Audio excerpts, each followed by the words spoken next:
Good afternoon.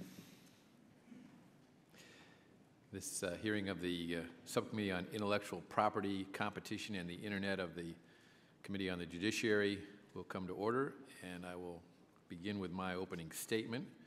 Today, the Subcommittee will consider the issue of patent design protection to determine whether amendments should be made to the law to limit protection for component parts of automobiles.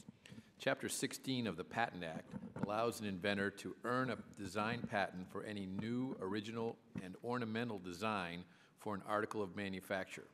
However, the chief limitation on the patentability of designs is that they must be primarily ornamental in character. If the design is dictated by the performance of the article, then it is judged primarily functional and ineligible for design patent protection. Combined with the costs of patenting, this explains why some inventors, including automobile companies, have traditionally filed for relatively few design patents. However, auto manufacturers assert that automotive suppliers lose upwards of $12 billion annually to counterfeit products, and at least one prominent car company invests $100 million or more in the design of each new car line. It is understandable that car manufacturers want to reap a return on their investments, and they have attempted this in a variety of ways. For one, in the past, manufacturers have argued for Congress to amend the Patent Act or the Copyright Design Statute to provide greater protection for designs. In addition, there has been a recent increase in the number of applications for design patents for individual parts of vehicles. This latter approach has raised the ire of those who work in the automotive aftermarket parts industry. Independent garage owners fear they will go out of business if the Patent Act is used by the auto manufacturers to obtain design patent protection for more and more individual parts rather than for the design of the car as a whole. Insurers worry that the cost of insuring vehicles will increase for consumers if manufacturers aggressively assert these rights because there will be less competition for replacement parts. The aftermarket parts industry argues that we can't afford to maintain the legislative status quo on patent designs. It argues the auto manufacturers are filing more and more design patents under current law, meaning the independent garages could lose a war of attrition. Representative Issa has introduced H.R. 3889, better known as the Parts Act. While the bill doesn't prevent automakers from patenting designs on replacement parts, it greatly reduces the time period during which they may sue competitors for patent infringement from 14 years to 30 months. Today, the subcommittee will weigh these competing interests and the consequences of establishing the precedent of creating an exemption to design patent law. I remain open-minded on this issue and look forward to the testimony that we will receive. And it's now my pleasure to recognize the ranking member, the gentleman from North Carolina, Mr. Watt. Thank you, Mr. Chairman. And I managed to mess up my microphone here. Either it's an ornament or a design or a functional issue, but regardless, I have to hold it up because I broke it.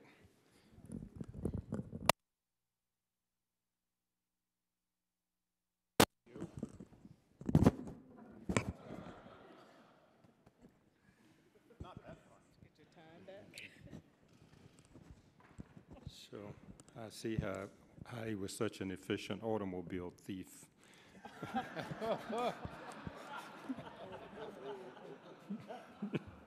You know, from anyone else, I might think you were disparaging the member. That's an inside joke, y'all. Well, I thank the chairman for holding the hearing. Today marks at least the fourth consecutive Congress that we've considered the scope of design protection under our patent laws. Design patents protect the new, unique, and ornamental designs of industrial and consumer products.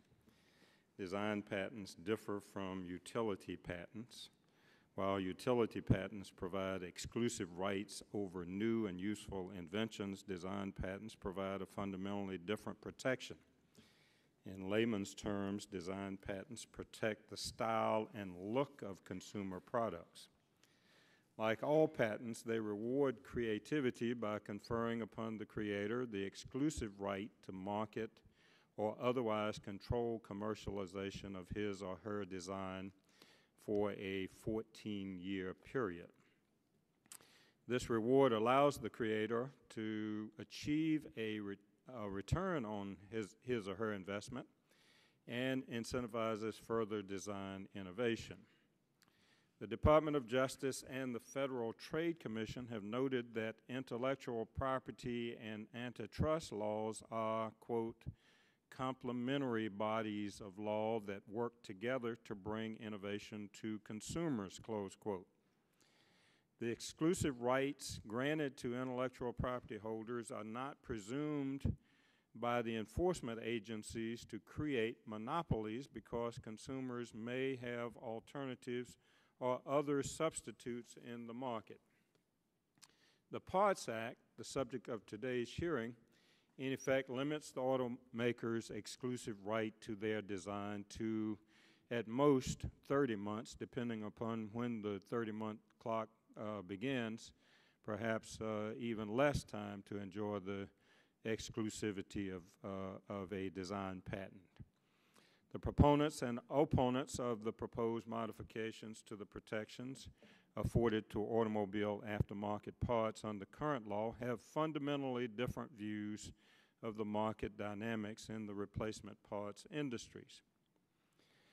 Supporters, and I'm sure we'll hear from Mr. Issa and Ms. Lofgren shortly, so they'll correct me if I'm misinterpreting what they're saying. Supporters of the bill tend to believe that automobile manufacturers' ability to assert their design patent rights in the aftermarket may establish a monopoly in that secondary market. Under this view, the original equipment manufacturer may corner the secondary market for the 14-year life of the patent by excluding all others, exacting high licensing fees, and providing limited choices to the consumer. It is estimated that consumers keep their cars between 9 and 11 years, so the 14-year patent term engulfs the entire period during which there would be any demand for replacement parts. Most supporters would have automobile manufacturers recoup their investment in the primary market when they first sell their vehicles, leaving the secondary market more competitive. The opponents, on the other hand, argue that they invest massive sums of money into research and development and are entitled to the rewards that the patent system provides. Especially in light of advancements in technology that now allow and facilitate immediate copying of patented designs and reproduction at lower cost, often outside the United States, automobile manufacturers maintain that these free riders, as they call them, will retard innovation while providing consumers with substandard quality, substandard parts. The equities involved on both sides of this issue are seemingly compelling, yet necessarily self-interested. I think what's missing from this debate is input from the government, both from a domestic and international perspective. Recently, in February of this year, the Department of Justice announced that it had uncovered international price fixings in the aftermarket industry for auto lights, which could be covered by a design patent. The indictments and guilty pleas give rise to some speculation whether consumers are victims of anti-competitive practices within the aftermarket industry generally, and whether the alleged cost savings that would result from opening the market to non-original equipment manufacturers' parts will ever reach the consumer. I'm also mindful of ongoing efforts to enact legislation to implement the Patent Law Treaty and the Geneva Act of the Hague Agreement regarding design patents. Both were signed during the Clinton administration and ratified during the Bush administration. The proposed Hague Agreement Implementation Act makes two substantive changes in United States design patent law, including extending the patent term for designs from 14 to 15 years after the grant. Director Capos is on record urging the Congress to move quickly to implement these treaties. Therefore, it concerns me that this bill may take us in the opposite direction, limiting rather than strengthening the design protections of a U.S. industry. So while I come to this issue with an open mind, I believe that in addition to hearing from the affected stakeholders, it would be useful at some point to hear the government officials who deal with these issues in depth on an ongoing basis. And with that, Mr. Chairman, I yield back. I haven't taken a position one way or another, but that's what hearings are for. I thank the gentleman in part to allow the gentleman to defend his reputation and more importantly to allow the gentleman who is the author of the legislation that is the subject of the hearing. I will recognize Mr. Issa for an opening statement for 5 minutes, and then after that I will recognize the gentlewoman from California, Ms. Lofgren, for an opening statement, and then we'll ask that all other opening statements be made a part of the record. So without further ado, the gentleman from California is recognized for 5 minutes. Thank you, Mr. Chairman. As in the Constitution, to promote the progress of science and useful arts by securing for a limited times to authors and inventors the exclusive right to their respective writings and discoveries. I've read that so many times before I came to Congress while I was inventing, while I was patenting both utility patents and design patents. And I, like most people who have design patents, knew that, in fact, my design patents were ornamental. They were limited, that anyone could take a box that contained one of my security products and take off a few ornamental lines that were put on that represented both a patentable item and perhaps even a trade dress in time, but they could produce the same box. Just wouldn't be the same, but the screws would line up, nuts and bolts would match, a PC board could fit exactly the way it was. In other words, in form, fit, and function, they could totally produce a replacement part. And in some cases, people did. That's what we're talking about here today. We're talking about a recognition that first, as my colleague so aptly said as he was stating both sides of the issue, and I appreciate that, from our side, this is narrow. This is limited. It relates only to the outside of an automobile. It is necessitated only by what appears to be, in my opinion, an expansion beyond the intent of these ornamental patents to try to create effectively a 14-year utility patent on the entire automobile. Now, that's not new. The auto companies have formally tried to do that in the past. And I am a complete supporter that a part which is confusingly similar, a part that bears the trade name of the manufacturer, a part that would imply a given level of quality, predictability, or originalness, should in fact not be what we allow the aftermarket to produce.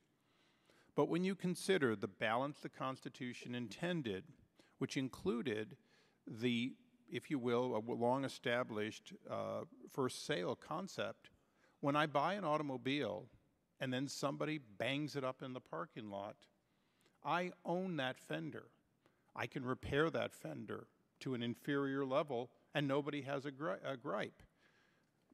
Why is it I can't buy a form, fit, and function identical part and buy it on a competitive market? The answer is sometimes you can, sometimes you can't. It depends on who's suing whom, who has gone to the ITC to enforce in a way that was not enforced for the first 100 years of the auto company, this replacement parts right. That's the reason that bumpers, fenders, side mirrors, and door panels are in fact the subject of this legislation. Now, I will tell you, Mr. Chairman, the aftermarket parts manufacturers would like this to be shorter or flat, not at all. We tried to balance that, and there's no magic number. We found a number that seemed to allow the auto companies a launch period. And by the way, this would be a launch period in which if every model year they changed their fender, they would enjoy yet a new exclusive period. But we tried to have it short enough that in a relatively short period of time, as accidents happen, collisions, rust out, and other damage, that they'd be able to buy a replacement part on a competitive market. Even if they couldn't buy one in a competitive market in some cases, the auto companies would tend to price their product based on a hypothetical competitive market. We believe that that limits the antitrust characteristic of parts pricing.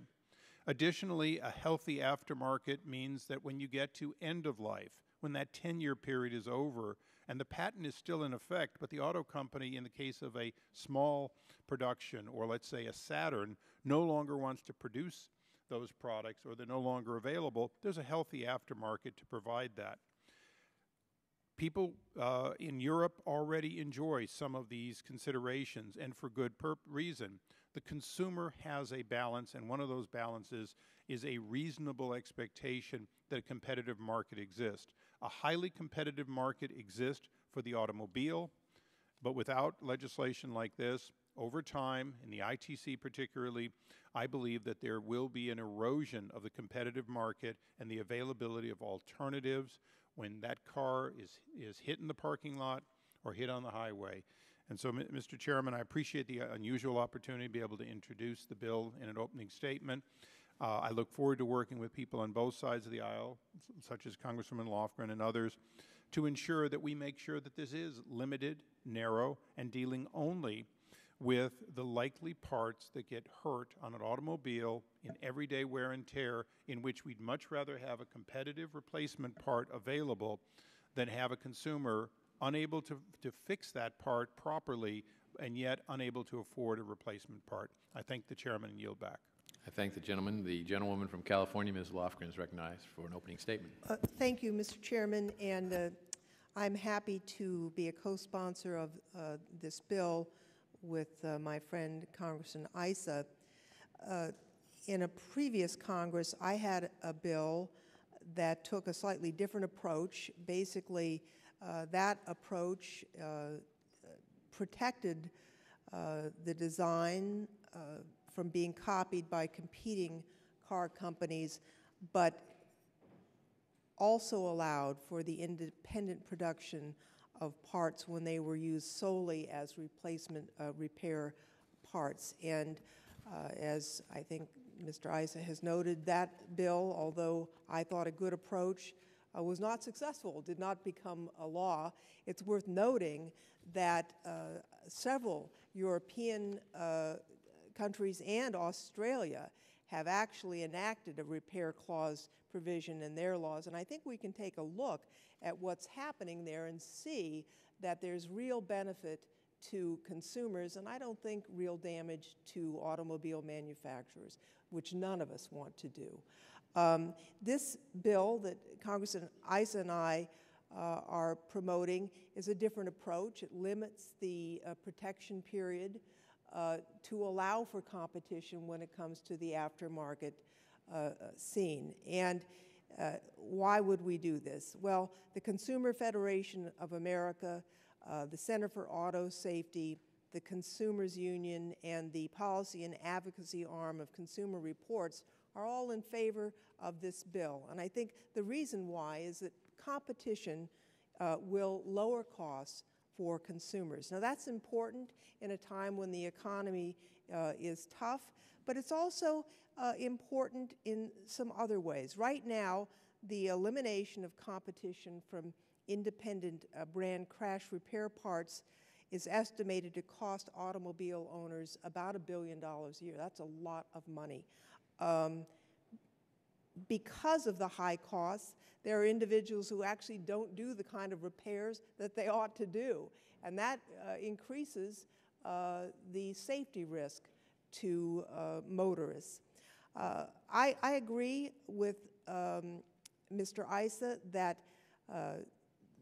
the time frame put in the bill was our best guess. You could argue for more, you could argue for less, but I think that this is calculated to provide for some relief for consumers when it comes to repair of automobiles while protecting completely the design of when we have the sale of automobiles. That is part of the genius of the American auto industry. I will not go on at great length, Mr. Chairman. I am appreciative that we are having this hearing, and I'm hopeful that we can actually move this bill, because I think it will help promote safety, it will certainly promote competition, and it will also save consumers a great deal of money while preserving the patent protection that auto manufacturers deserve for their design when they sell automobiles. And with that, Mr. Chairman, I would yield back. I thank the gentlewoman, and without objection, other members' opening statements will be made a part of the record. We have a distinguished panel of witnesses today, and as is the custom of this subcommittee, before we begin, I'd like to swear in the witnesses. If you all would please stand. Do you and each of you swear that the testimony that you are about to give will be the truth, the whole truth, and nothing but the truth, so help you God? Thank you, and please be seated. Each of the witnesses' written statements will be made a part of the record in its entirety, and I ask each witness to summarize their testimony in 5 minutes or less. To help you stay within that time, there is a timing light on your table. When the light switches from green to yellow, you will have 1 minute to conclude your testimony. When the light turns red, it signals that the witness's 5 minutes have expired. Our first witness is a constituent and friend of mine, Mr. Neil Menifee, President and CEO of Rockingham Group Insurance Companies in Harrisonburg, Virginia. He will be testifying on behalf of the National Association of Mutual Insurance Companies and the Quality Parts Coalition. Prior to joining Rockingham, Mr. Menifee spent 15 years with Exxon Company USA in their marketing and corporate planning departments. He also serves on a number of boards for various business, civic, and charitable organizations. He received a BS in electrical engineering and with distinction from Virginia Tech, and his MBA from the University of Pittsburgh. Our next witness is Kelly Burris, shareholder of the Ann Arbor law firm Brinks, Hoffer, Gilson, and Leone. She chairs the Brinks Green Technology Practice Group and focuses on the preparation and prosecution of U.S. and foreign patent applications in the mechanical, material science, and electrical arts. Before practicing law, Ms. Burris spent more than 11 years in the aerospace industry with McDonnell Douglas and Boeing. A patent holder in the area of fiber optics, she has taught IP law and published widely in the field. Ms. Burris received her BS in Aeronautical Engineering from Western Michigan University, her MS in Materials Science and Engineering from Washington University, and her JD from St. Louis University. Our final witness is Jack Gillis, Director of Public Affairs with the Consumer Federation of America, the nation's largest consumer advocacy organization. This is the third time he has testified before us on the subject of automotive design patents. Mr. Gillis is the author, co-author, and editor of more than 60 books, including The Car Book, The Car Repair Book, and The Armchair Mechanic. In addition, he has served as a contributing consumer correspondent for The Today Show. Mr. Gillis received his BA in English from the University of Notre Dame and his MBA in Marketing and Consumer Behavior from the George Washington University. We want to welcome you all, and we'll begin, and a special welcome to Mr. Menifee. You may want to turn that microphone on and keep it close. Got a green light. Thank you. Good afternoon, Chairman Goodlatte, Ranking Member Watt, and other esteemed subcommittee members. I am Neil Menifee, the President and CEO of the Rockingham Group of Insurance Companies, whose home office is in Harrisonburg, Virginia. The group currently underwrites and markets property and casualty insurance products, including auto in Virginia and Pennsylvania. We have annual revenues in excess of $40 million. On behalf of the National Association of Mutual Insurance Companies, the Property Casualty Insurers Association of America, and the Quality Parts Coalition, I'd like to thank the subcommittee for its attention to this very important issue. To begin, I would start by asking you to consider whether you or a family member has ever been in an auto accident and had to repair your car. Sorry to hear that if that is the case, but whether you knew it or not, you benefited from competition in the collision repair parts marketplace, competition that has existed for decades between car companies and alternative suppliers of such parts. To be clear, we are talking about collision repair parts, which are the cosmetic exterior parts of an automobile, such as fenders, quarter panels, bumper covers, and grills. Generally speaking, these are not structural or safety-related parts. Although the car companies have already captured 2/3 of the market for collision repair parts, the competition that alternative suppliers provide is still very important to consumers. Alternatively supplied collision repair parts typically are 26 to 50% less expensive than the car company parts. But even if a more expensive car company part is used, the mere existence of competition puts downward pressure on car company prices. The estimated total benefit to consumers from the availability of competitive alternatives is upwards of $2.4 billion per year. It's a great example of the free market at work for the benefit of consumers. Unfortunately, some car companies appear to want to disrupt this well-functioning market and expand their already dominant share. Beginning around 2003, they began obtaining 14-year design patents, not just on the overall design, but also on their individual collision repair parts, and then enforcing those patents against alternative suppliers. This is a significant departure from the car company's past behavior. I would point out that the purpose of such collision parts is to restore the vehicle's original pre-accident appearance.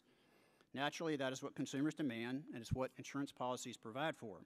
State insurance laws require that alternatively supplied collision repair parts be of like kind and quality in form, fit, and finish to car company parts. Today, alternative suppliers are in the untenable position of complying with state law and meeting consumer demand while simultaneously facing allegations of design patent infringement by the car companies. These patents are simply being used to eliminate competition and facilitate a monopoly on cosmetic replacement parts to the detriment of consumers. Ultimately, the impact of such a monopoly would fall directly on consumers, first in the form of higher insurance premiums, and secondly on consumers that pay for their own repairs out of pocket.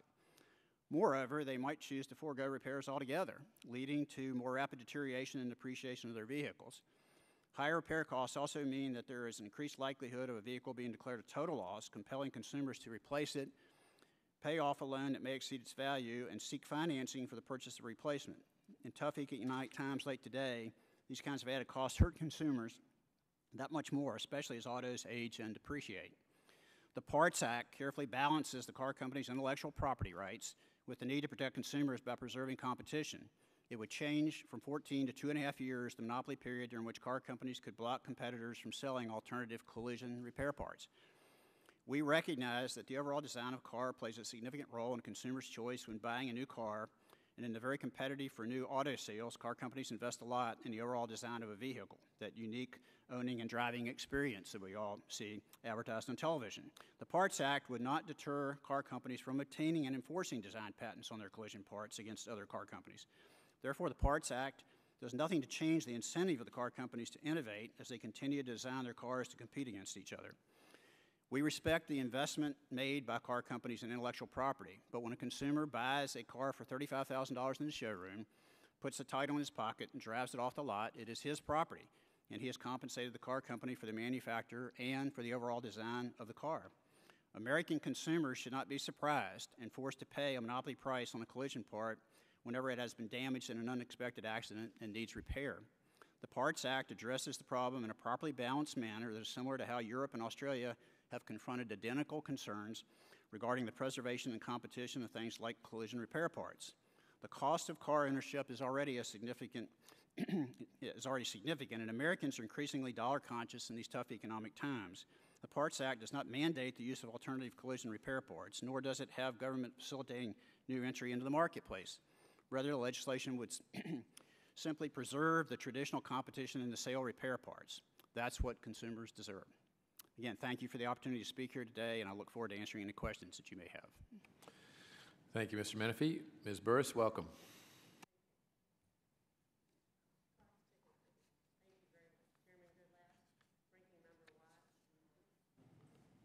Roger.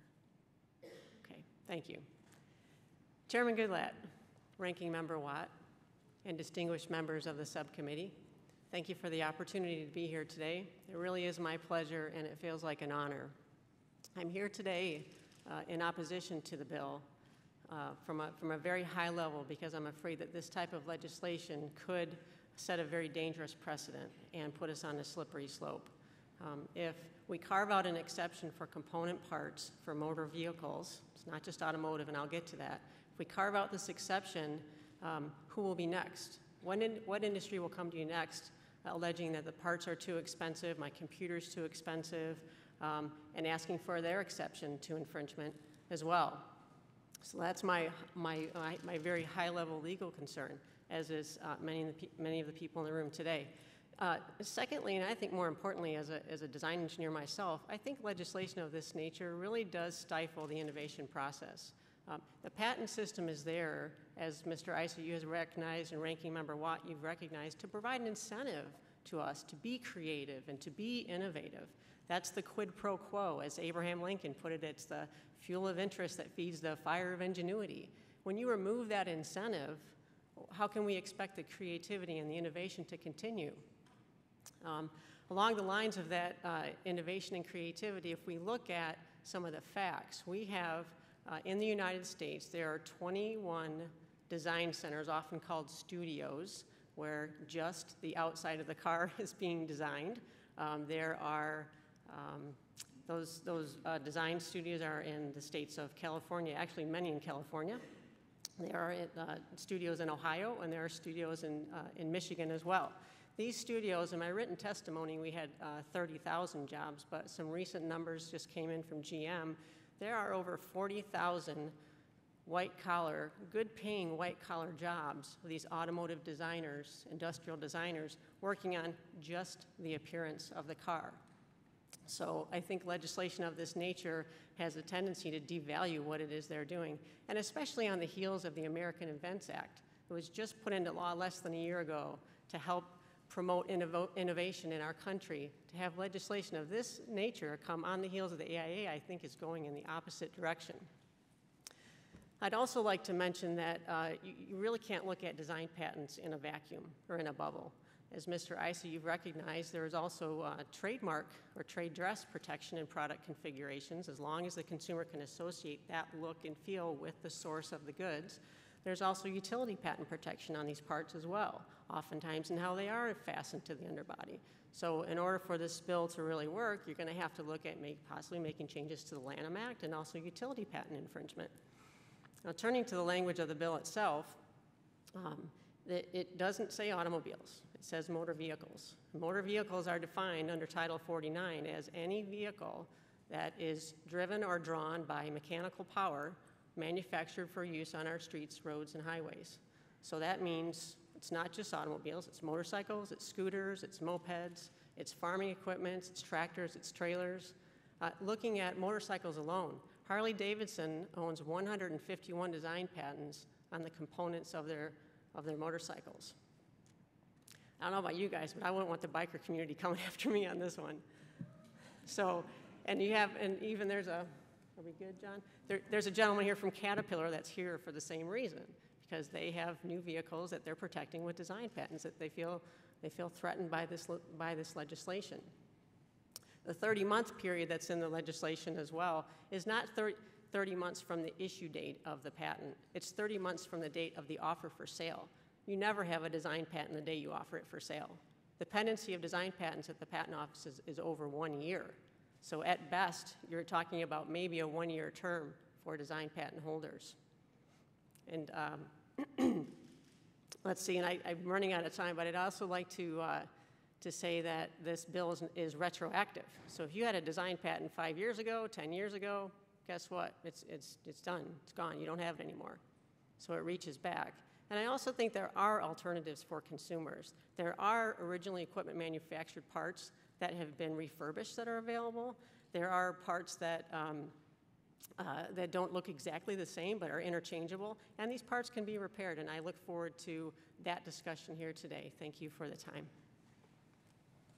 Thank you, Ms. Burris. Mr. Gillis, welcome.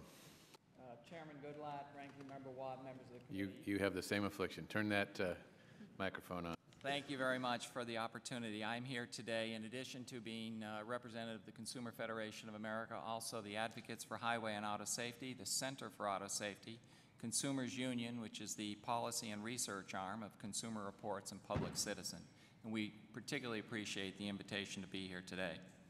What I'd like the committee to consider is any one of these experiences. You back into a pole, you sideswipe your car, you suddenly have someone stop in front of you and you hit them. Hopefully, this will not result in injuries. What it will result in is thousands of dollars of costs in terms of repairing your car. Why do these fender benders cost so much? One reason is because the parts are so expensive. Ford charges the same amount for a fender as Dell charges for a computer and a flat-screen TV. You can get a two-door refrigerator from Sears for the same price as a grill from Toyota. And guess what? That two-door refrigerator, those doors are already painted and installed. You'd have to pay someone to install the part on your car. And what's really significant is that these products, because of competition, have not only improved in quality, but they've also been reduced in price. Remember that in the early 1990s, the car companies came to you and asked for special design copyright protection on these replacement parts, and you emphatically said no. They've ignored your admonition, and there has been an enormous spike in the number of design patents by companies like Honda, Toyota, and Ford. Now, unless there's something special about a fender on a Ford for 2009 that wasn't special on that same Ford in 2002, I think you would agree that this is not some newfound design patent protection issue, but a newfound business strategy. For Ford, Honda, and Toyota and GM to come before you today and say that suddenly these parts are patentable, when for years and years they were not, is at the very least disingenuous and at the most extraordinarily costly for the American consumer. This is a business strategy, not a legitimate use of our important U.S. patent laws. The competition these car companies are trying to kill lowers prices, provides choice, and improves quality. If the automakers succeed in using design patents to eliminate competition, it will not only result in higher repair costs, but higher auto insurance premiums. On the safety side, not only was Congresswoman Lofgren correct in our concern about consumers not repairing parts of the car because they are so expensive, but let's talk about the safety of the parts themselves. I'd like to refer to the very organization mentioned in one of the testimonies submitted by the car companies from the Insurance Institute for Highway Safety. IIHS did address the issue of safety and determined that both in low-speed damage tests and high-speed safety crash tests, that alternative parts, CAPA certified to be the same, in fact performed nearly identically. And I would like to submit for the record a copy of the IIHS status report which describes these findings. The most tragic irony of the lack of competition is what I call the automakers' double whammy. Not only can they charge whatever they want for the parts we need to fix our cars, but when they charge so much that the car is totaled, our only recourse is to go back to them and buy another one of their products. The bottom line is that if automakers succeed in eliminating competition, the cost to consumers will be enormous. We applaud Representative Issa and Lofgren for introducing 3889. It is important to note that this is not a perfect solution. Representative Lofgren, as she mentioned, 2 years ago proposed a truly elegant solution. Allow the car companies to patent their parts and keep their designs from being copied by other car companies, but allow the independent production of those parts when used solely to repair a car. At that time, powerful car company and manufacturing lobbyists crushed her efforts to protect consumers. In the face of this intense lobbying to protect the use of design patents to prevent competition, H.R. 3889 represents a compromise. It is a step forward in helping us prevent us from being forced to pay unfair prices for the cars we need. Probably the most telling testimony submitted by the car companies was their suggestion that when one headlight or taillight gets damaged, consumers should be encouraged to buy both. Of course the car companies want us to replace perfectly good parts with their replacements. They would make millions. This is also why they are using the patent laws to thwart competition. Everyone is entitled to make a fair profit, but the car companies suggesting that we replace perfectly good and very expensive parts is way over the top. So CFA, the Advocates for Highway and Auto Safety, the Center for Auto Safety, Consumers Union, and Public Citizen believe that consumers need competitive crash parts. On behalf of these groups, I strongly urge Congress to adopt a repair clause to the design patent laws in order to ensure a competitive market with fairly priced alternatives to expensive car company brand parts. Thank you very much, Mr. Chairman. Thank you, Mr. Gillis. I'll recognize myself to begin the questions, and my first question I'll direct to all three of you, 9 European countries and Australia, as has been noted by the gentlewoman from California, exempt crash parts from design law infringement. Have these laws worked well or not? Mr. Menifee? From our understanding, they have worked well in terms of allowing the competition for aftermarket parts to function in an appropriate fashion as outlined in what this bill would provide. Thank you. Ms. Burris? I think you'll find in my written statement that I did obtain a report from one of my associates in Australia. A study was conducted shortly, albeit shortly after the enactment of that law, that found that it had no impact on the premiums, on the insurance premiums. So I think in that case, it was really too early to tell. I don't know if there's any more recent report, but I would encourage us to keep our eye on what's happening over there. I've also found out that in Europe, although the current law in the European community design itself is that you cannot get a design patent on a repair part, they are currently discussing that issue and trying to decide what parts and for how long they can have protection. So the European community is looking at that. Each individual country has its own laws, but when you get a European registration, there is one law that applies to all of those. And there are many countries that do allow design protection just like we do. Thank you. Mr. Gillis? Mr. Chairman, as I said in my comments, this is an elegant solution to the problem. It's fair, it's reasonable, and not only that, it has done nothing to... Well, tell us about what you know about what's going on in these other countries. Okay, what's going on in the other countries is basically the manufacturer of an independent part is allowed to produce that part, even if there is a design patent on it, if that part is only being used to repair the car. In other words, you cannot make a whole bunch of these parts and replicate the vehicle.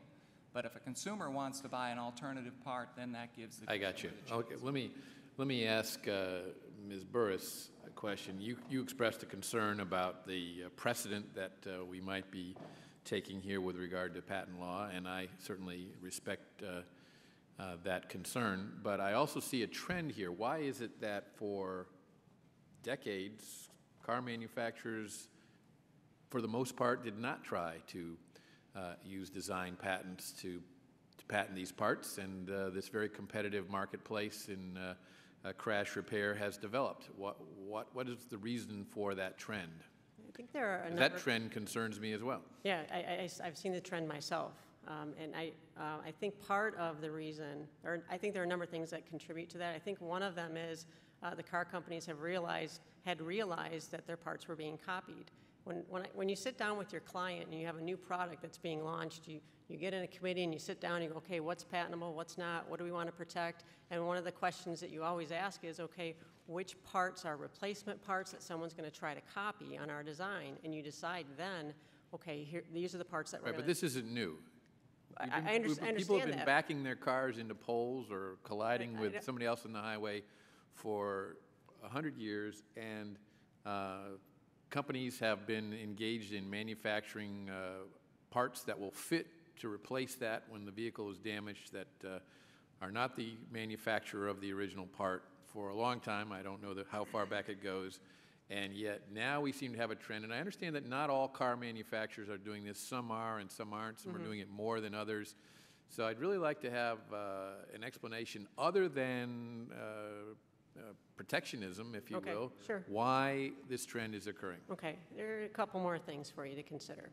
Okay, first of all, the copying of the designs has become more widespread, and it's very easy to copy a design now versus about 10 years ago.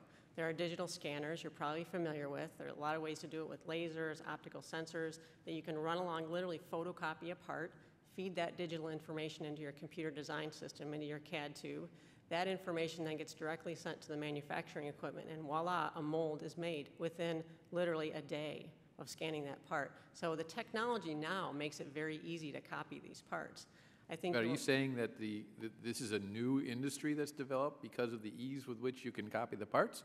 Or is this an industry, the aftermarket parts industry that has existed for a long time, has established a place in the market, and they are feeling threatened by this new trend to use design patents to exclude them from the market? Yeah, my understanding from discussions with the folks at GM and at Ford albeit limited, and I'm happy to go back and talk to the other manufacturers as well, is that they're chasing a problem.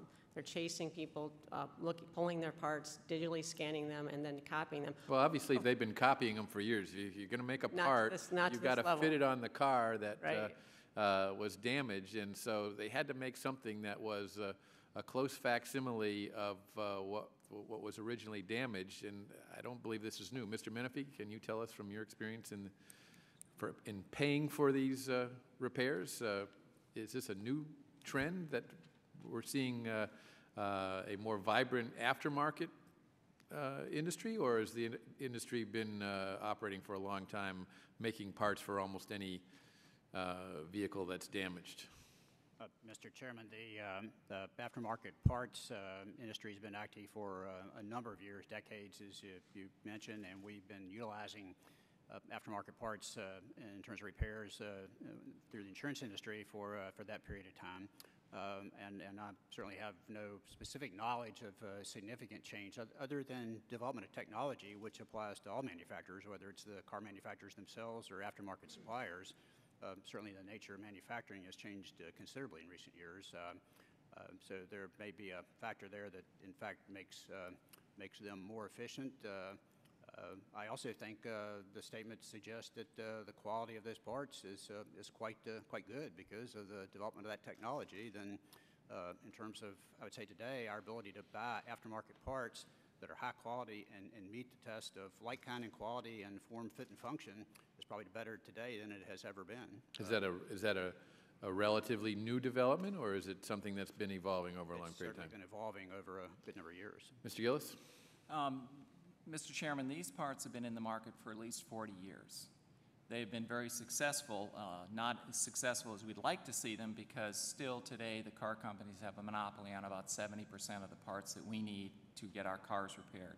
But they've been around for a long, long time, and it is clear that as the car companies make less and less money selling cars, they need to find other places to get their income from, and they're getting it from these car parts. As I said, imagine paying $400 for a simple piece of stamped sheet metal. That's outrageous. There are headlights that cost $1,500. There are bumpers that cost $900. Why? Because there is no competition. And that's hurting us as consumers. Ms. Burris, I'll give you an opportunity to respond to both of your critics there if you'd like, and then my time's expired. Yeah, I think that the other point I wanted to make earlier was that I think that part of that uptick that you see is, and I think we've all recognized that automotive design, especially in recent years, has really taken off. I mean, there were some outstanding designs coming out of not just the big three in Detroit, but out of Honda and Toyota. I mean, the outward appearance of a car. I mean, look at the Ford Flex, for example, and the Toyota Prius. I mean, there's been, you know, we're away from, I won't say K, I can't say, I'm going to do it. Chrysler's not here. Away from the day of the K car. You know, there's been this. No, but we're also well away from those big. Where's the 57 Chevy when you need it? That's what I was looking for. there you Those big fins on the backs of cars. But I take your point. But regarding the cost of the parts, I think that you know, being an engineer, I know what it takes to design these parts, and I know what it takes to do the materials testing and to survive. You know, I think the refrigerator and computer example is really not fair. You know, those are not designed to be outside in 120-degree temperatures, in the ice and in the snow and not rust. They're not designed to hit a wall at 65 miles an hour without the condiments flying out either. That's an unfair comparison. But think of all those magnets that people attach. Gentleman from North Carolina, Mr. Watts, recognized for 5 minutes. Thank you, Mr. Chairman. I'm not taking sides on the question you asked, but the comments I've gotten from a number of people is that these suits picked up when foreign manufacturers of afterparts, mostly in Taiwan, started copying the components verbatim. And anyway, I'm not on one side or the other of this. I'm just trying to figure out where I should come down. Mr. Chairman, I ask unanimous consent to submit for the record a letter that's addressed to me and you, dated today's date, from Alliance of Automobile Manufacturers, and various and sundry other organizations that they would like to have put in the record. Without objection, it will be made a part of the record. Okay. Mr. Gillis, Mr. Menifee, well, all of you, let me first say, I think all of you have made exceptionally good witnesses, and this is a difficult issue, it seems to me. Usually I know where I'm leaning, and I don't know where I'm leaning here. I mean, my sympathies are with the consumer, but let me put myself in the position of the consumer. I buy a new car. I drive it off the lot, and somebody bashes it a block from the dealership. Why shouldn't I be able to get my insurance company or anybody to replace that automobile with an original part from the manufacturer?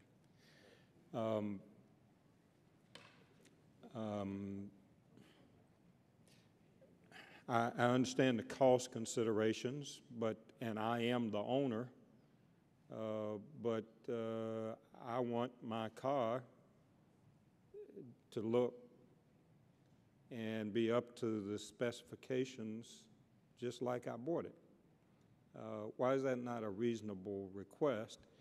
And why is it a legitimate argument counter to that to say, well, somebody else can make the same part when somebody has a design patent on that part? Those two questions, I guess, are the opposite sides of the same coin. Am I missing something here? Mr. Menifee, Mr. Gillis, you can address it from the insurance company side. I know the insurance company would like for me to go and buy the cheapest part available. It reduces their cost, but am I not, as a consumer, as a customer, entitled to have my brand new motorcycle be a brand new motorcycle? Or what do you say about that? Yes, sir. Congressman, several questions there. I'll try to answer each of them as I go. Your first question in terms of what do we owe to you as an insurance customer under most of our contracts, we owe you. I got you. Okay. We owe you a return. You owe me something that appears to be the same. Yes, sir. But that's what our contract says, and then we charge accordingly. Okay. All right, but that's under the contract. Maybe Mr. Gillis is in a better position to argue this because he doesn't have a financial interest in it.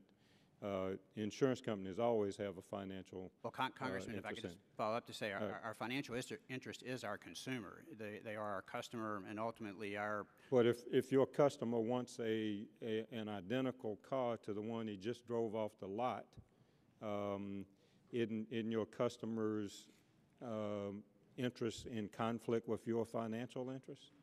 No, sir. Our interest and our customers' interest are very much aligned. We want our customer to be safe and happy, and in that case, we think the contract provides for that. The contract says we can... Go ahead, Mr. Gillis. Well, first of all, Representative Watt, we don't really see this exactly as an insurance issue. It is much more of a consumer issue from the perspective of giving me the... Okay, that's why I put myself in the consumer's position. Right, the consumer. For example, you drive down the street and you decide you need a new muffler. Well, you can go to Chrysler and pay $900 for that muffler, or you can go to Midas and get one for $189. That's a great choice. Now, if you really want that Chrysler muffler and you want to pay $900, you've got that choice. With a fender, it's the same thing. You may not want to pay $400 for a fender. You may want an alternative choice that's maybe a third the price. And all we're saying is let's let that choice exist.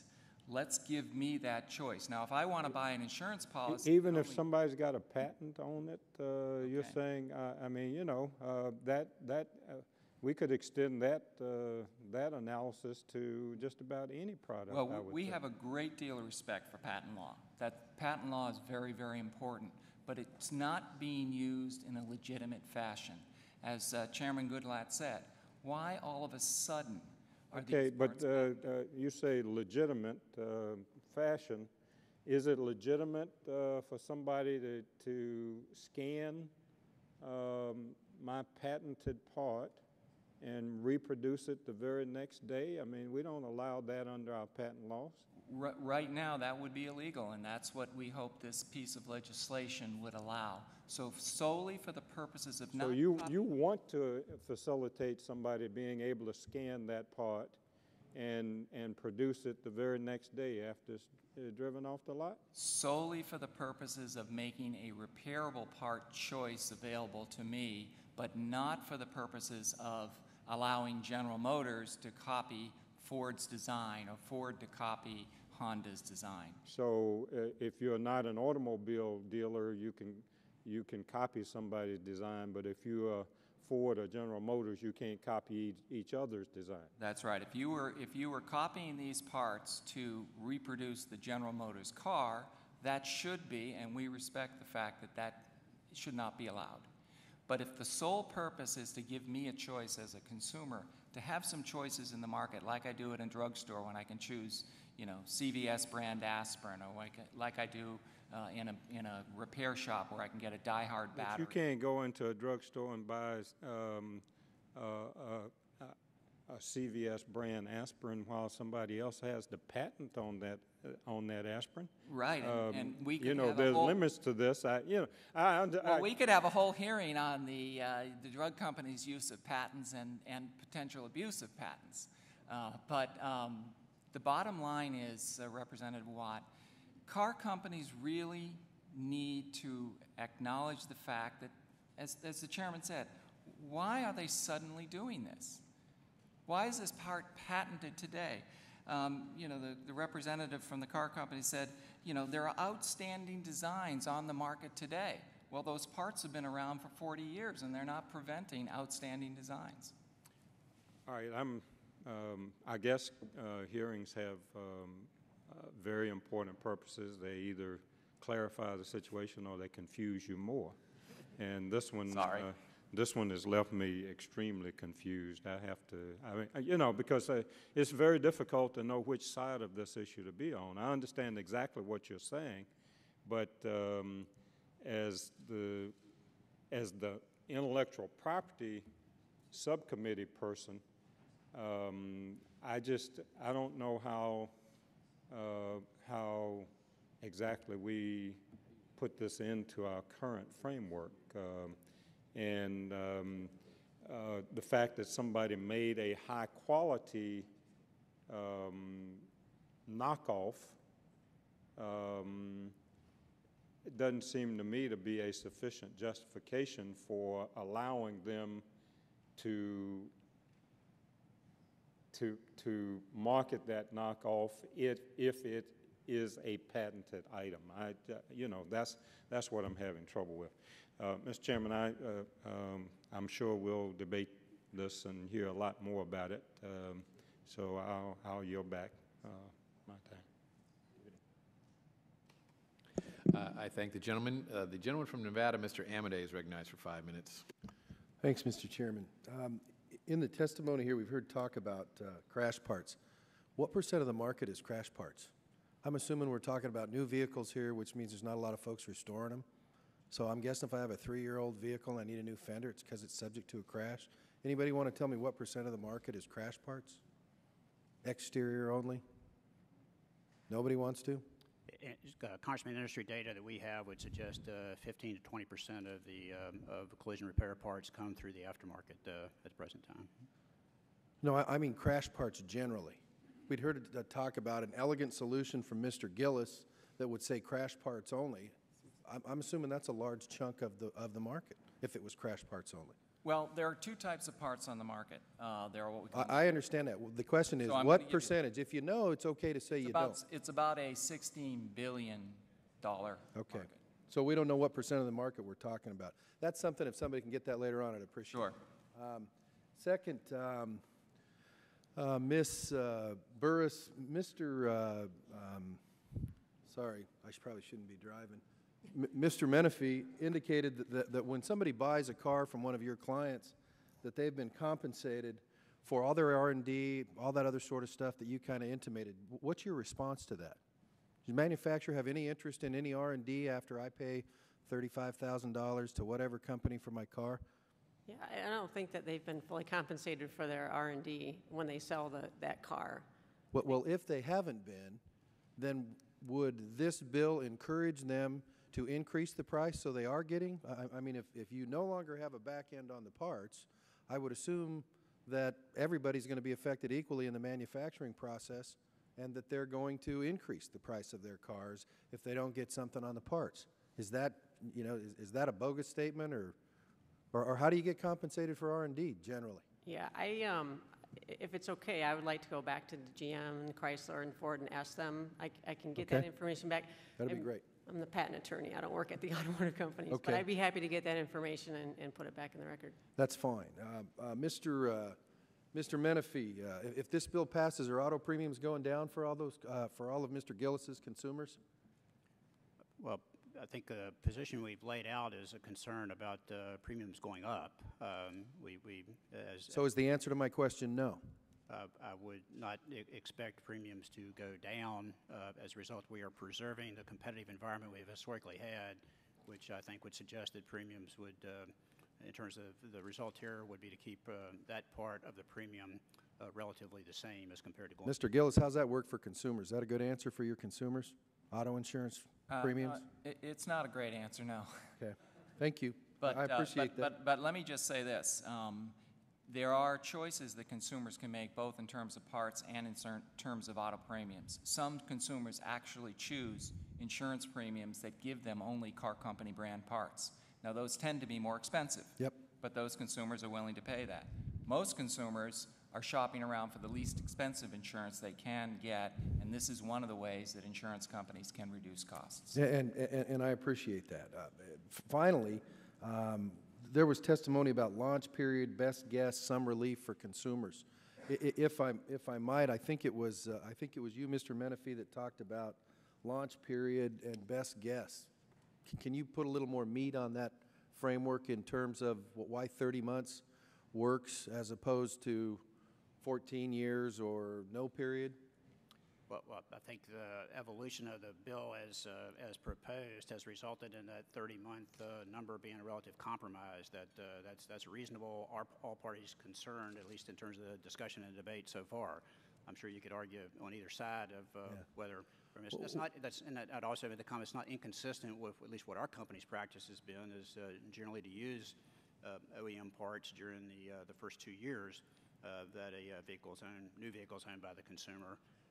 And I think all things considered, the 30-month is a reasonable compromise. Well, and I appreciate that. But to tell you why I asked the question, because I get the consumer part and I get the cost of insurance, and I also get the R&D part. So what I'm looking for, and it's like, well, good luck finding that because you're the only one looking for it, maybe is what is the investment in R&D? What's reasonable how to treat that in the context of providing consumers choice and also keeping their insurance premiums as low as possible. So when I hear terms like best guess or launch period, it's like, well, okay, what's the basis of that statement? And I'm sure there is some, so if anybody can follow that up later on, that'd be great. With that, I want to thank the panel for your candor and yield back, Mr. Chairman. I thank the gentleman. The gentlewoman from California is recognized for 5 minutes. Ms. Lofgren. Thank you, Mr. Chairman. I'm sorry that Mr. Watt had to leave, although I certainly respect that all of us have many things to do at once, so I'm not critical of that. But I think it's important to go back to the Constitution, as Congressman Issa has, and to reflect on what the Congress is asked to do. We are asked to promote the progress of science and the useful arts by securing for limited times the exclusive right. Now, when the Constitution was adopted, the Congress chose 14 years as a patent term. It's entirely up to us to decide what is the appropriate time of protection to promote the useful arts. And that is not in any way adverse to our obligations or even our history as a country. And I just think it's important to reiterate that point. Now, in terms of safety, there's been some concern expressed by Ms. Burris that parts that were not provided by the original manufacturer would be less safe. Mr. Menifee, you are actually, as I understand it, a member of the board of the Insurance Institute for Highway Safety. I think, isn't that the group that gave us the crash dummies? Can you address the issue of safety directly as to these non-original manufacturing parts? How can we know that they would be safe? Yes, ma'am. Congresswoman, first of all, I'm an engineer. I started out my career in heavy manufacturing, doing product design and product manufacturing. I have a good appreciation for what's involved with that. I also have a good appreciation for what's related to being able to do that and manufacture parts that are of high quality and meet the standards that they need to meet. And as a board member of the Insurance Institute for Highway Safety, I have been around these questions of quality a lot. This is not a new issue. The Insurance Institute has addressed it over, I believe, the past decade or more in terms of the question to do aftermarket parts meet the test when it comes to quality and safety. The IHS has conducted tests and concluded that the source of a car's cosmetic car parts is irrelevant to crashworthiness and safety. And I would make the distinction there in terms of those are the cosmetic parts as compared to the structural parts. And in fact, there's very substantial information. The issue has been well vetted that safety with aftermarket parts is not an issue. It's just, that's, I think, very well established.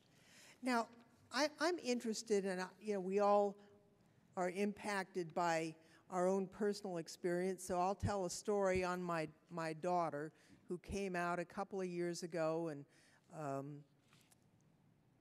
borrowed my car and unfortunately had a small accident with my car. And it didn't look that badly damaged, but the insurance company said, no, just total it because it'll cost more to fix it than it's worth.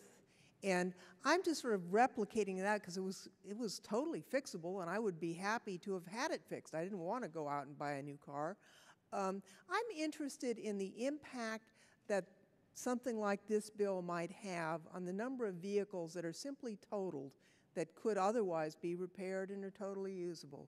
Do you have any idea what that might be, Mr. Menifee? I would not hazard a guess as to exactly what the percentage would be, but certainly it would have an impact. In most cases, auto insurers look at damages approaching 75 to 80% as being something that we would consider a total loss, and then replace the vehicle or settle up with you to replace the vehicle as compared to trying to repair it. Certainly, the elimination or diminution of aftermarket auto parts would raise the repair cost, which then would suggest a higher percentage of vehicles being put into that category. That's a concern, and just generally, that's a concern not just for insured customers, but for non-insured customers as well, of which there are many who have to pay for those repairs out of their pocket as compared to relying on the insurer to do so. Well, I certainly understand that this is a new concept for some. To me, certainly we want to make sure that we have a vibrant and successful auto industry sector in this country. I voted, and I was happy to vote on the so-called auto bailout, and I was glad that the auto companies came through and they're on their feet and they're competing. It's great. But right now, when a consumer goes out and buys a car, they're not just buying a car, they're buying indentured servitude to the manufacturer for the life of the car. And most people don't realize that. I mean, if you're buying the design and the performance and everything else, but if the patent term is 19 years and the car usually lasts 10, I mean, you really are stuck in a way that most consumers do not intend.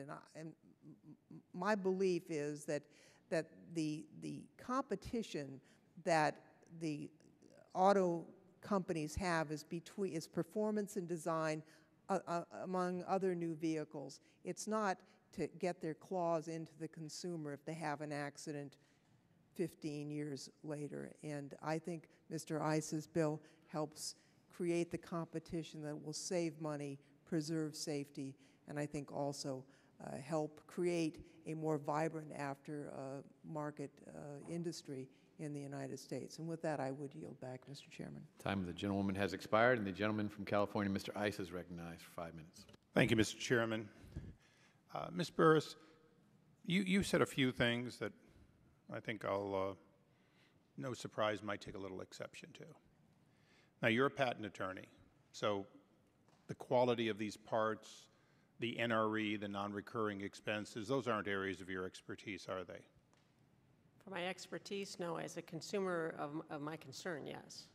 Oh, so you, as a consumer, you would ask how it is that the auto companies can make 1 million Toyota Camrys on a die, and then when they have to make 1,000,001 to sell it as an aftermarket part, they can't compete with somebody who had to make a brand new die just to make aftermarket parts. Isn't it true that from a standpoint of cost, the tooling cost to just make aftermarket parts actually puts the repair parts person behind, not in front? Well, let me rephrase that. I already said you don't know about the cost of these things. So let's go on to something else. You know about patent law. Okay. Do I own the patented product when I buy it? Do I own that fender, that front right fender on my Lexus? Absolutely. Subject to any terms and conditions of the purchase of a patented product, you own that patented product. You can repair it. You can. Okay, well, the patent law is the patent law. The terms and conditions don't modify the patent law. You can't add to the patent law by having an implied contract. I know people have tried to do it. So let's go through this a little bit. Your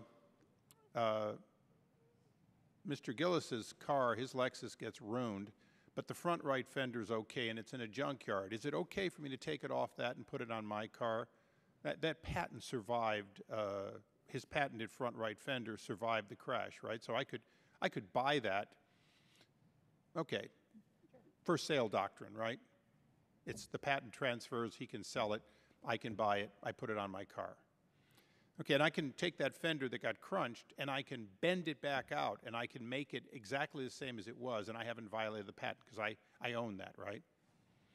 Okay, now if I simply fabricate a fender myself to do the job that the first fender did I violate the patent law? Yes. Oh, okay. So you're saying that, in fact, even though I have this fender that I'm going to scrap, I don't have the ability to duplicate a replacement part. You don't, but the practical matter is the car company's not concerned with the mom and pop shops. Right, they're just concerned about making this profit by having this exclusive. So let's go through this. I own this right, and you're telling me, and Mr. Watt, if he were still here, maybe this would make him less confused. I own this right, I own this part, but if the part's dinged, I can cut out the dinged part and I can weld in a new part. I can unbend it. I can move it back into the shape it was. That's all okay. I can take 80%, 50%, 60%, 90% of the metal, cut it away, and weld in new metal. I'm okay, right? Can I take 99% and weld and just take the little spot where the screw fit into the part and the rest of it, and can I fabricate it back onto that one part? Sure you can. Okay. So what you're really saying is this is about the money the auto companies want by having an exclusive, and that's all well and good, but what they're really saying is even though I bought and paid for this part, they don't want me to do it. Well, let's go through this whole point. I'm trying to make a form, fit, and function replacement part from scratch. The design patent is limited to ornamental, correct? Correct. So I'm entitled to make a part which has form, fit, and function perfectly, and I haven't violated the patent because the patent's limited to ornamental, right? Yeah, design patent covers the ornamental features of the part, correct. Okay. So what you're saying is the ornamental feature is the only part that I'm taking. So it's a crease, it's a line, it's something of no value for form, fit, and function, right?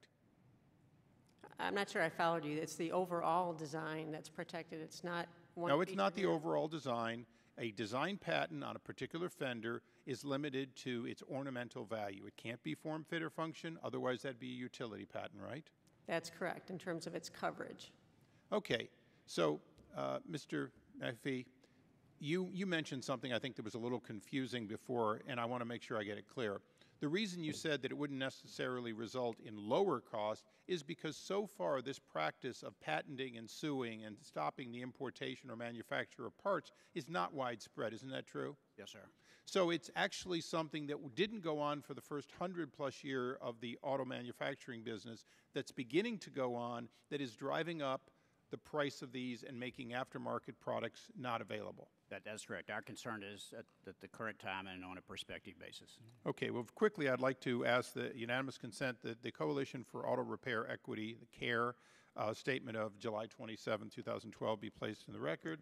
Without objection, so ordered. And I'd like to just note for the record, for those who may not go back quite as far as an old guy like me does, that Carol Shelby, died May 10th of 2012, was born in 1923. Roy Wachowski, who was a friend and a customer of mine, was born in 1915, died in 1997. In the 1970s, early 70s, I was buying from a well-established J.C. Whitney catalog repair parts for Kaiser Willys and for so many parts, particularly from automobile companies who did not keep their commitments, who were no longer making these parts, including Volkswagen of America that would not make parts. This industry has been well established for my entire life, and I think the important part is that, in fact, we are talking about a narrow bill to prevent a new expansion that endangers the consumer's ability to afford repair parts, and I yield back.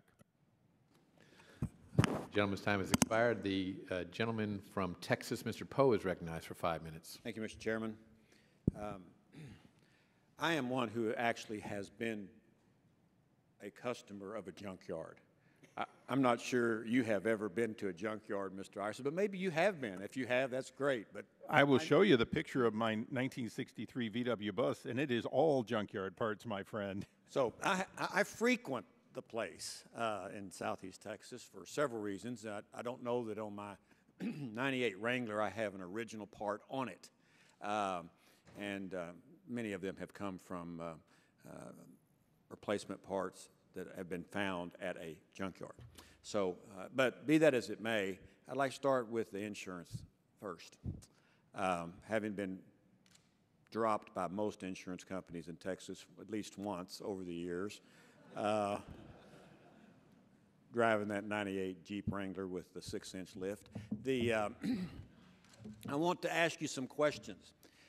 They set a price. The manufacturer sets a price on a bumper. First of all, I'd like to ask the lady from that represents the manufacturers, why do these bumpers or parts cost so much? Mr. Gillis says his folks can sell them for a third of the price and still make a profit. You sell them for, 3 times that, and I mean, why are they so much? Well, are you gouging the consumers? Are they really that much? I mean, I think that it's a relative look. I mean, once someone comes along and copies a part, they don't have to do any R&D. No, just answer my question. No, I don't want, wait a minute. I don't know that they are. Just a minute. I reclaim my time. First of all, the original manufacturer part is more, generally, is it not, than the replacement part that his guys sell? Yes. Okay. Why is it so expensive? Rather than like the lady from California, Ms. Loughran, said, let's replace the part. Insurance guy says, hey, that's too much money. We'll just get you a new car. Why are the parts seem to be so expensive from the manufacturer? That's my question. Yeah, it's a valid question. I think in a lot of cases, the parts that you're buying from the original equipment manufacturer are higher quality. They're better materials. They're going to last longer. I asked my students this question in class last week. I showed them the bill. I didn't tell them, how I felt about it. How do you guys feel about this? And one of the students said, well, he goes, I just put a new bumper on my F-150. He goes, and within a year, He goes, it rusted. And I went back and said, hey, why is it rusting? And I found out it's a non-OEM part. Now I know to ask for OEM parts. Now, I'm not saying that's the case every single time. There may be a part that has the same materials, same structural characteristics, but I think there's concern that these parts, I mean, if we're going to do this, you want to make sure those parts are the same parts. They have the same materials, the same durability out in the environment, the same structural integrity. I just have a little bit of time. Mr. Gillis says it's generally the same part. We're not talking about a part that's not the same part. We're talking about a part that's made an aftermarket part. It's the same general part, made out of the same material, maybe made in Taiwan instead of Pittsburgh, but I have experience. I'm a Jeep person myself. I was like, hey, you're my kind of guy. I have a Jeep, and the front radiator had to be repaired. I didn't know it was a non-OEM part. Paint chipped off of that thing like, in 2 weeks. It looked like crap. I went, hey, what's wrong with this radiator? Well, it was cheaper. We got you the cheaper part. all right. Do manufacturers you have your patent law over a set number of years. How long do you keep parts? So I got a new Jeep. Let's say I bought a new Jeep, which would not happen, but let's say I bought a new one. How long does Jeep keep the parts for that vehicle? I personally don't know that, and I would have to go back and ask. Or Toyota or GM, do you know any of them? I don't, but I'm happy to gather that from. I mean, a long time ago, they had to keep parts for 20 years. Yeah. And that was done away with by Congress, I understand. But so there's no requirement that you keep a stock of parts for a certain I'm sure each vehicle. Manufacturer has some kind of guidelines they use, and I'm happy to go gather that information and bring it back. But I don't know that right now. All right. And Mr. Menifee, on the insurance angle, people can buy any kind of insurance they want. They can get replacement parts that come from the manufacturer. They can get the insurance that just says it's a replacement part. It doesn't have to come from the manufacturer. I mean, people can do that, though, through their insurance that they buy. Is that correct? There is some flexibility, Congressman. However, we are a highly regulated industry, so the policy provisions are pretty much dictated by the state insurance departments in terms of what we do or do not offer in that regard. And in fact, in most states, the requirement is the repairs are like, kind, and quality, form, fit, and function, and that's what we honor. So if I showed up with the Jeep and wanted to get it repaired, I would be allowed to get a part that is equal to the original part on that vehicle. Yes, sir. And in fact, in our experience, we're very careful, and I think the industry, this is typically the case. We're required to disclose to the customer what type of parts are being used to repair that vehicle. And we do get questions sometimes about OEM versus aftermarket parts. And as soon as we understand we explain the manufacturing and quality control process that most of us in the business use to control those aftermarket parts, the customer is very satisfied, and in fact is usually focused on cost effectiveness, that they want a good repair at a fair price. Last question, if I may, Mr. Chairman. Objection. The gentleman is recognized for 1 additional minute. Safety. I'd like to hear what you all three think about aftermarket parts, not the junkyard parts, but aftermarket parts and original parts, whether generally if you get the same part, it's going to be just as safe or not. Just each one of your answers. It either is or it is not in your opinion. Mr. Menifee, start with insurance.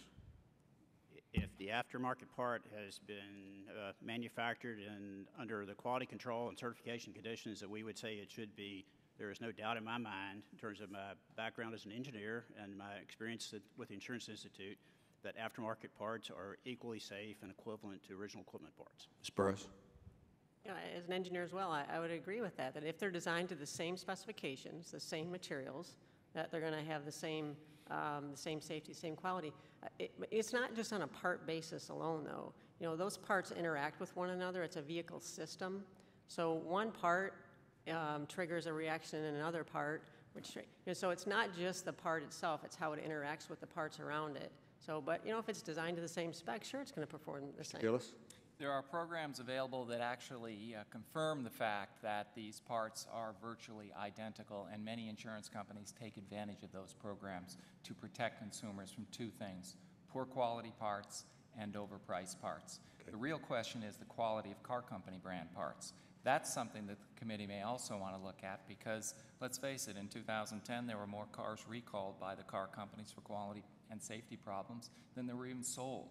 So they don't have a lock on quality, and it's important to remember, let's not use that as an excuse not to use competitive parts. And Ms. Burris, if you would get the committee that information regarding how long generally a manufacturer keeps in stock or available parts for a specific model, appreciate that. I yield back. I thank the gentleman. The gentleman from North Carolina, Mr. Coble, is recognized for 5 minutes. Thank you, Mr. Chairman. I was here earlier and had to leave to another meeting. Mr. Menifee, if this bill is enacted, would it result in a reduction of insurance premium rates? And if so, when would the consumer embrace that or be aware of it? No, sir, Congressman.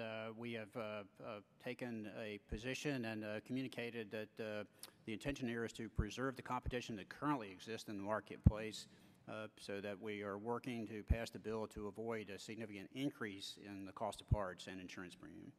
Well, would there conversely be a reduction in premium rates? Our expectation is if the bill is passed, we will maintain the current competitive environment we have, and as a result, there would be no appreciable change in insurance premiums. Anybody else want to weigh in on that? Well, I think that's a good point, Representative. I think the issue here is insurance premiums are based on what's in the market now.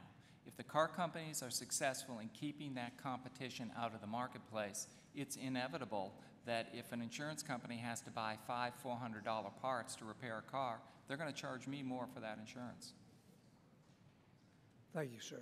Ms. Burris, in your testimony, you alluded to motorcycles and other types of motor vehicles. Elaborate on that again for me. Sure. The language of the bill calls for component parts used in motor vehicles.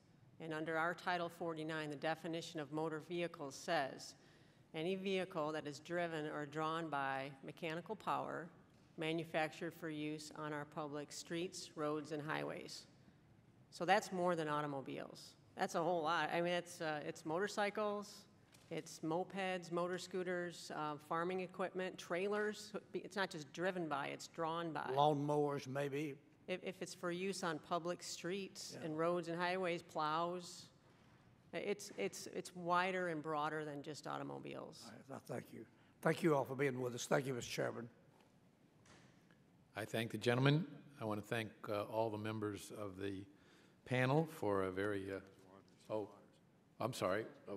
We now have 2 new members who've arrived, so we're going to continue on, and we'll next recognize the gentlewoman from California, Ms. Waters, for 5 minutes.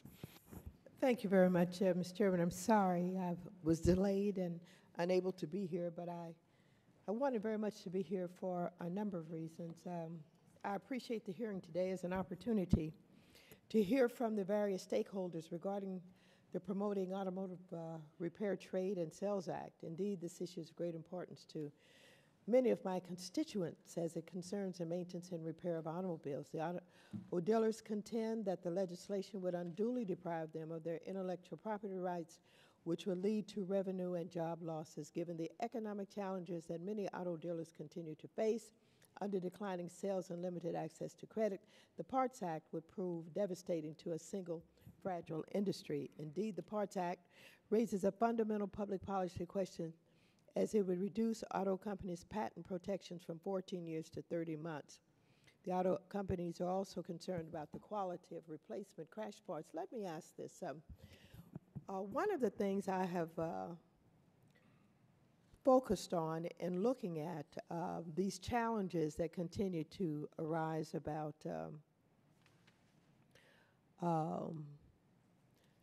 these issues is what kind of investment and maintenance resources go into protection of the intellectual property rights that is being challenged. I don't know who that, Ms. Burris, let me just ask you. Sure, I'd be happy to answer that. Yes. There's thousands and thousands of dollars spent on patent applications. There's the time that that the attorney spends preparing the specification, the claims, and in this case for design patents, the claim is the drawing, so there are professional drawings prepared to show the article of manufacture from a number of different views. You pay your filing fees with the USPTO. Design patents are a little unique in that once you pay your issue fee, when it's ready to be issued, you don't have to pay maintenance fees after that, just like the like utility patents. So the investment per design patent for an applicant is on the order of it's thousands of dollars, $3,000 to $4,000 per patent. And again, I think you weren't here earlier when we talked about this bill. The language of the bill is retroactive. So if you got your patent 5, 6, 7 years ago, and you paid all that money, you have nothing to show for it. And also the language of the bill, it's not 30 months from the issue date of the design patent. The current term for a design patent is 14 years from the issue date. The language of the bill does not say 30 months from the issue date. It says 30 months from the date of the offer for sale. So what happens, the reality is when we work with our clients, they're getting ready to go to a big auto show or to go see a customer. The design has been refined all the way up until that date. I've been there, done that, 11 o'clock at night, changing designs right before launch. And so you file your patent application the night before you offer it for sale. Well, it takes over a year for you to get your patent through the patent office because of, it just takes a while to get it. There's a delay, it's over a year. So really, it's not 30 months of patent term. It's closer to a year and a half at best of a patent term.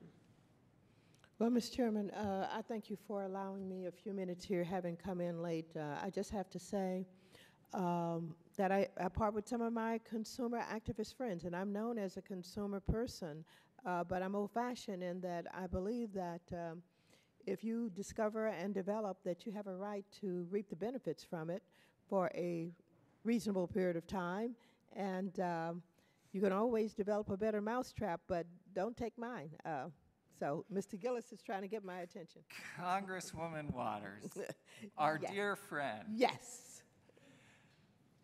Think about what you just heard. It costs $3,000 to $4,000 to file a patent that allows the manufacturer to force me to pay $400 for a particular part for 14 years. All they have to do is sell 5 parts and they've covered the cost of their patent, as you just heard.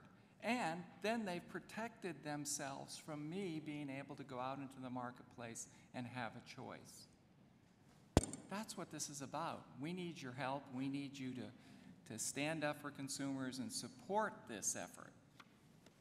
Well, I don't want to repeat myself, but I stand firm in my belief. And it sounds a little bit unusual for me, but the fact of the matter is, whether you are a small company or a big company or an individual, if you are smart enough and if you are inventive enough to,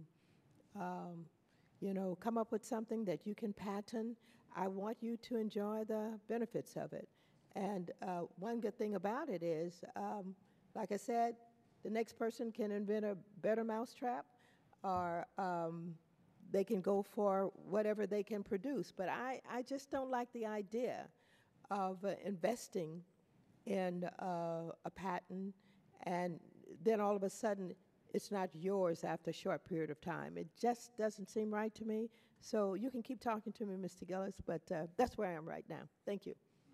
I thank the gentlewoman. The gentlewoman from Texas, Ms. Jackson Lee, is recognized for 5 minutes.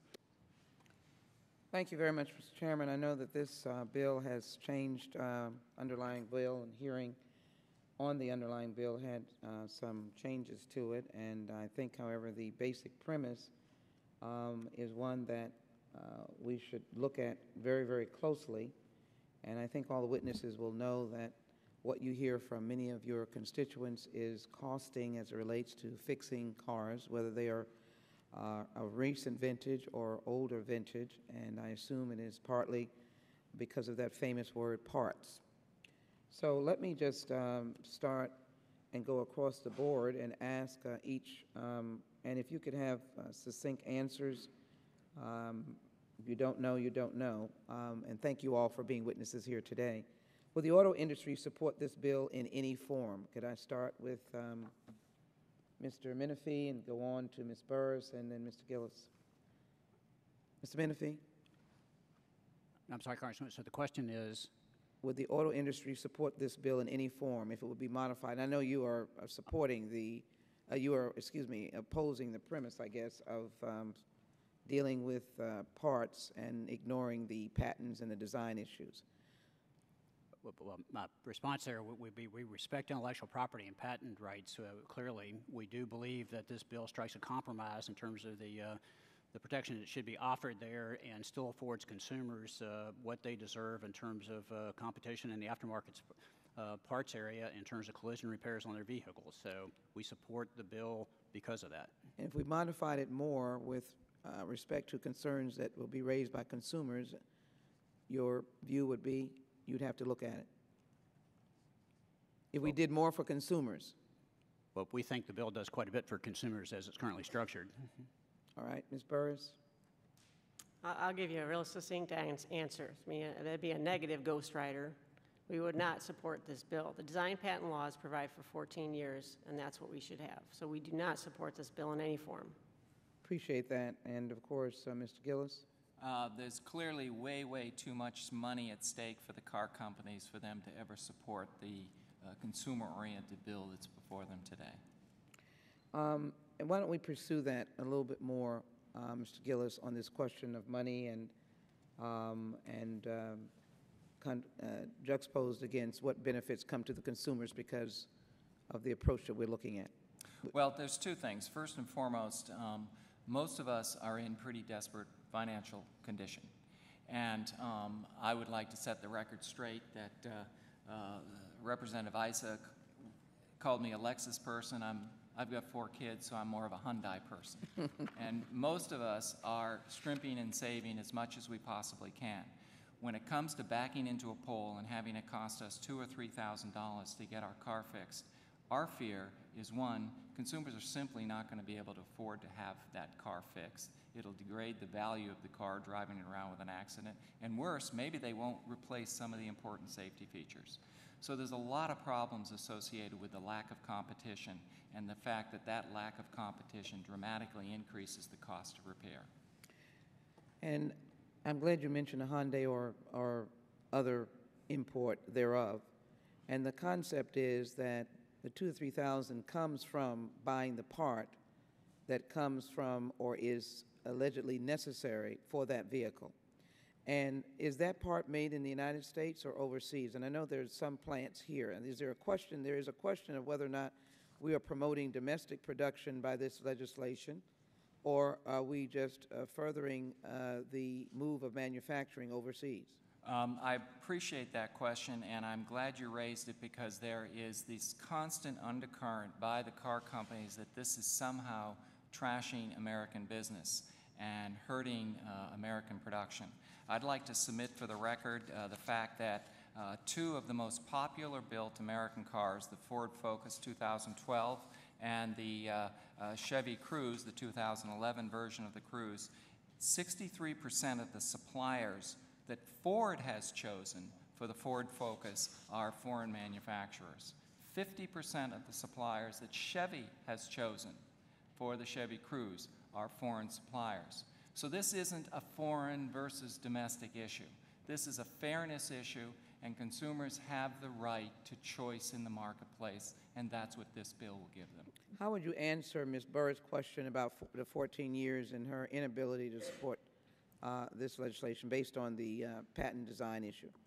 Well, quite frankly, we believe that this bill here is a compromise, and we originally supported Congresswoman Lofgren's very elegant solution because these patents are being used not to protect legitimate work or legitimate designs of individual small parts, but these patents, as you can see by their dramatic increase over the last 3 or 4 years, are being used as a competitive tool.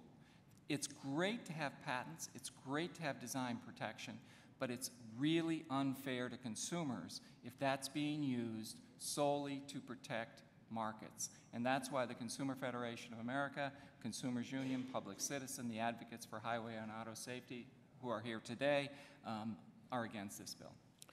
Excuse me, for this bill, against the 14-year practice. We've been there before. Mr. Chairman, I just want to put on the record one statement. I thank the ranking member, and that is to express my dismay, having helped bail out the auto industry about a year or two ago for a 50% utilization of foreign parts versus domestic parts, which could enhance the manufacturing sector in the United States. And I know that we're not the trade committee, but maybe we can begin to understand that more and enhance the legislation accordingly.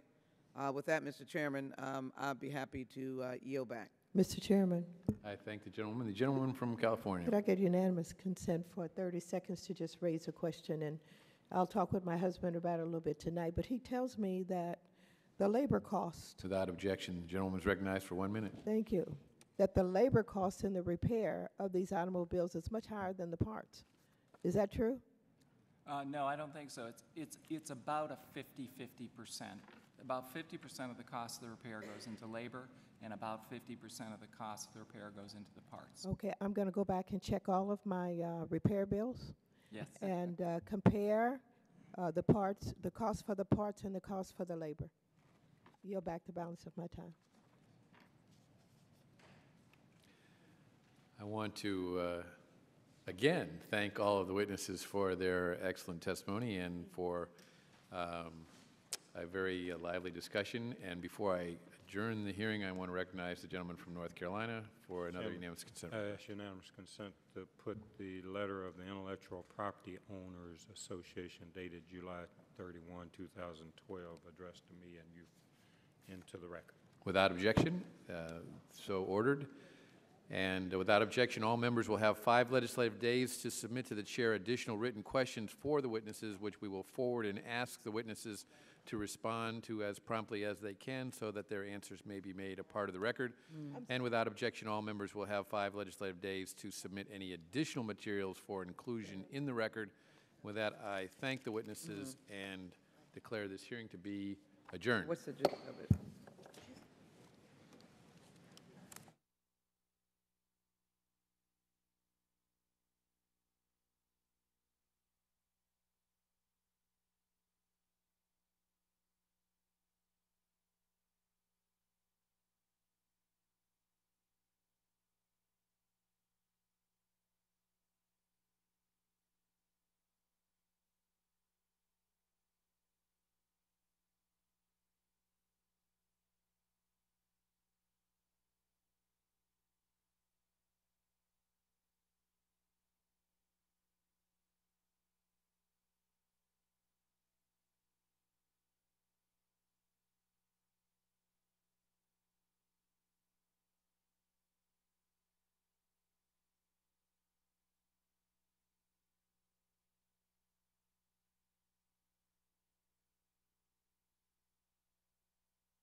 it.